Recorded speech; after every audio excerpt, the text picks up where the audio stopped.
Alright, hi and welcome to episode 1 of the content part of the video series Presentation 101. Here I will give you some basic do's and don'ts of presentation that will make you a winner on stage. So let's start off with some info. This video series will be divided into 3 different blocks, namely content, visual aid and performance. The different steps will be explained in a chronological order that you can use to prepare for a presentation. Of course, sometimes the preparation is more of an iterative process where you're going back and forth between these different steps. However, I think this way of explaining it will be easier to understand. In this block, content, I will try to explain how to create content that serves as a good base for a great presentation.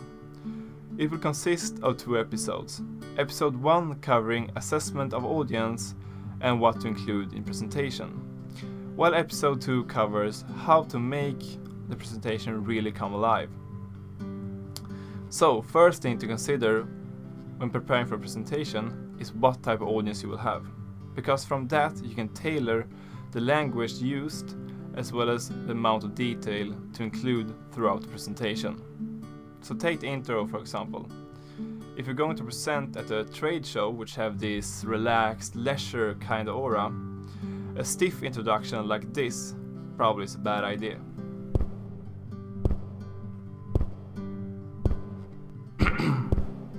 Hello and welcome to this presentation about fiber optics.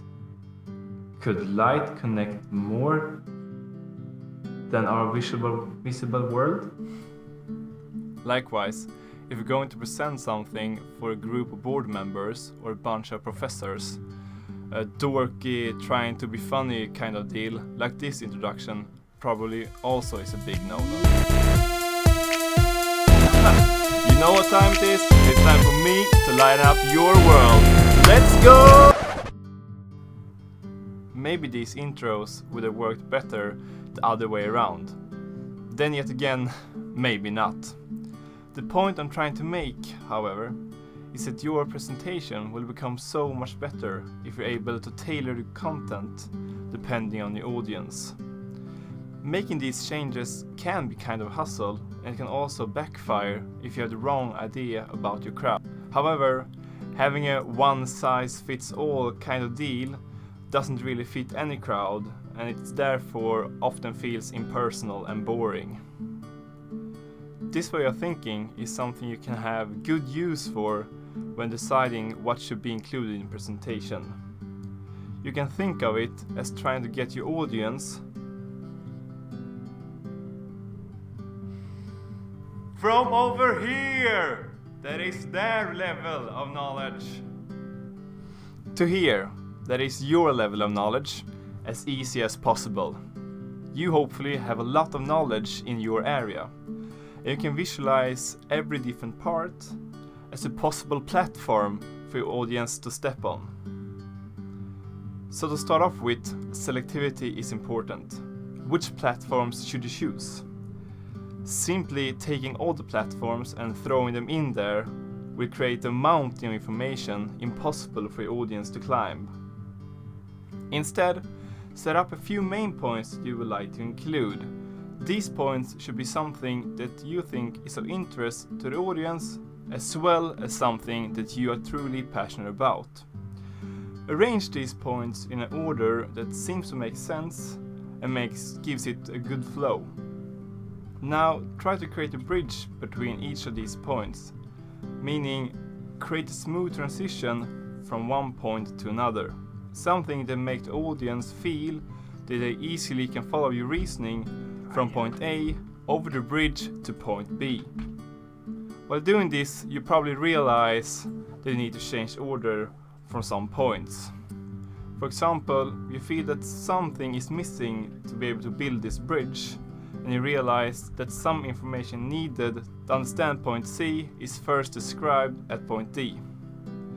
To solve this problem, we simply switch place between C and D, rewrite some parts and start building that bridge. Maybe we also realize that point C gives the presentation a better and more powerful ending than point E, and we therefore switch place between these as well. We now have our main points and the working path in between them. The next step is going through the path a couple of times and trying to see it from the eyes of the audience. And here it is really important to know what audience you have and what knowledge they have about the subject. Maybe you excluded some vital parts of information because it simply was so obvious to you. Try to find these small parts of information and include them in the path, so everyone from the audience gets to the other side. If you find this part difficult, you can go through the path with someone from your surrounding that matches the audience, and ask them if they truly understand each and every one of the steps you now have created. Okay, so that's everything for episode 1 of the content part. In the next episode we will continue with the content part, but now focus more on how to make this presentation really come alive. So until next time, enjoy the journey. Bye.